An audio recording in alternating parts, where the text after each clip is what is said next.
I'm afraid this isn't going to work out for you, Delenn. It's not really your fault. Your fate was dictated long ago.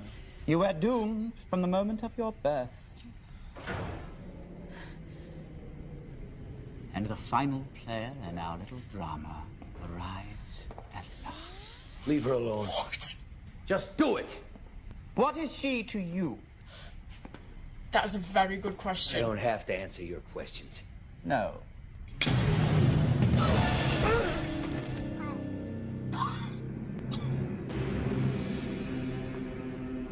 Your turn now.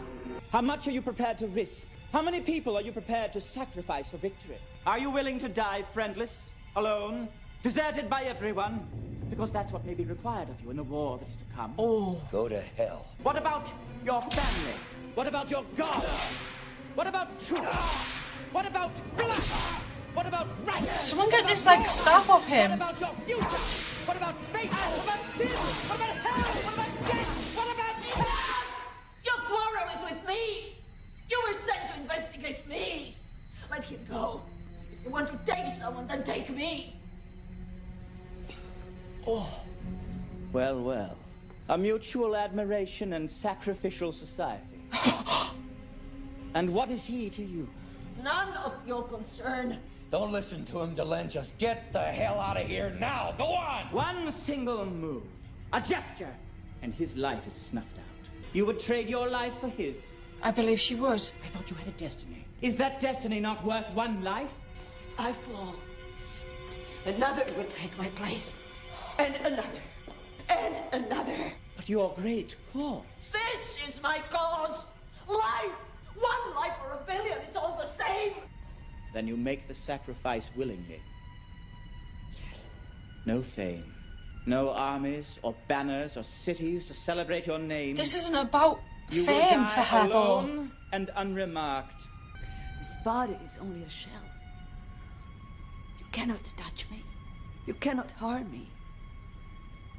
I'm not afraid. Oh, I hate it when she cries. What the... Delenn, are you all right? Huh? Huh? Good. What happened? I don't know. I'm not entirely sure. Come on.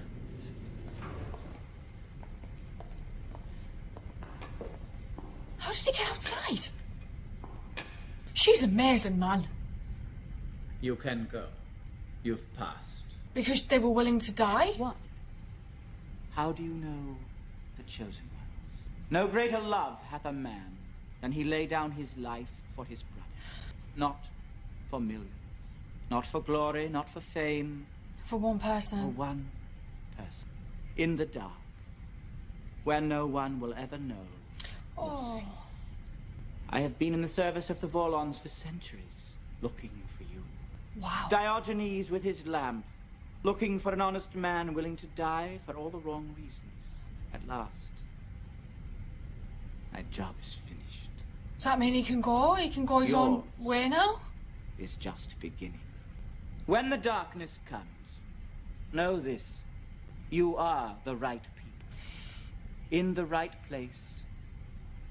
At the right time. Captain, I just checked in with Bay 25. The Vorlon ship can leave in a couple of hours. Ivanova, how extensive are our history files? Earth or alien? Earth, 19th century England. Not a problem. Oh my god.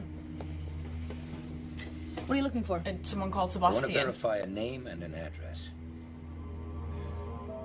14B, Harrisford Lane, London, around 1888. Name? Sebastian. First or last? I don't know. We've kept everyone together. Nala was hurt during the attack. Oh, they did it! Fine now. They did it! We just found out today that your father is alive. Oh. Thank Jaquan. We miss you and hope you are well. Try not to worry. We will survive. You have kept your promise. My family is alive. Thank you. We will not question you, Jakar. we are with you. I did a little digging, based on what you told me. The records confirm you lived on Earth, in London, in the year 1888. Which means the Vorlons were there then. The records also indicate that you vanished suddenly, without a trace, on November 11th, 1888. Because of the Vorlons? It's a very interesting date, Mr. Sebastian. The morning after the last of a string of murders on the East End. Shut up!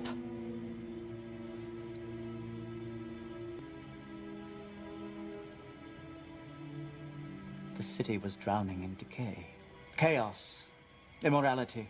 Oh my god! A message needed to be sent. Etched in blood for all the world to see. In the pursuit of my holy cause. Oh my god! I did things. Terrible things. Unspeakable things. The world condemned me, but it didn't matter, because I believed I was right and the world was wrong. I believed I was the divine messenger. I believed I was... Chosen? Which is why the Vorlons probably took him. Shit! I was I've got goosebumps. found by the Vorlons. They showed me the terrible depth of my mistake. And it's his job to show others, I guess. My presumption. I can't believe they've done this. I have done 400 years of penance in their service. A job for which they said I was ideally suited. Now, What happens now? perhaps, they will finally let me die. God, he could have done anything to Delenn. Good luck to you in your holy cause, Captain Sheridan. May your choices have better results than mine. Remembered not as a messenger. Remembered not as a reformer. Not as a prophet. Not as a hero. Not even as Sebastian. Remembered only as Jack. I think I said at the beginning of the end of the last story that this show sometimes just leaves me speechless and I don't know what to say afterwards. This has just took that even further and blown my mind. I can't believe they've done this. Knowing that Kosh wasn't certain about Delenn, so got this Inquisitor to come and test her, basically. Whether it was her loyalty, whether she was the right person in the right place, as they were saying, and then making her go through these horrible things in order to figure out if she was the right person to be helping. Like, keep asking her who she was, and I was like, she is just Delenn. She's not doing this because she wants to be famous. She's doing this because it's the right thing to do. And the fact that that was being questioned, I was like, what is the purpose here? Like, honest to God. And then Linnea being so scared for her. I've never seen Linnea be like that worried about anything before. And his tone of voice, he was just terrified. And I love that he went to go get John, even though Delenn had said to John, like, he can't be involved in this. But then for this Sebastian guy to bring John into it and then started doing similar things to John, only for Delenn to stand up for herself. That scene where she stopped him from getting John and like torturing John was just unbelievable. It might even be my favourite performance that she has done so far. That was outstanding. And I don't even know, I just kind of got the impression that she's probably worked in theatre quite a lot, because that was just beautiful to watch, and I just thought it was an amazing performance. I love the fact that John was basically saying, I'll sacrifice myself for you, and she was like, well, I'll sacrifice myself for you. Amazing. And then Sebastian basically saying, these are the right people. Only for John to then research him. And I'd said at the start of this episode, he looks like he'd be suit like Victorian London really well. Only for him to like turn around at the end and be like, yeah, basically I'm like Jack the Ripper. Amazing. I never ever saw that coming whatsoever, and I think it's just absolute genius.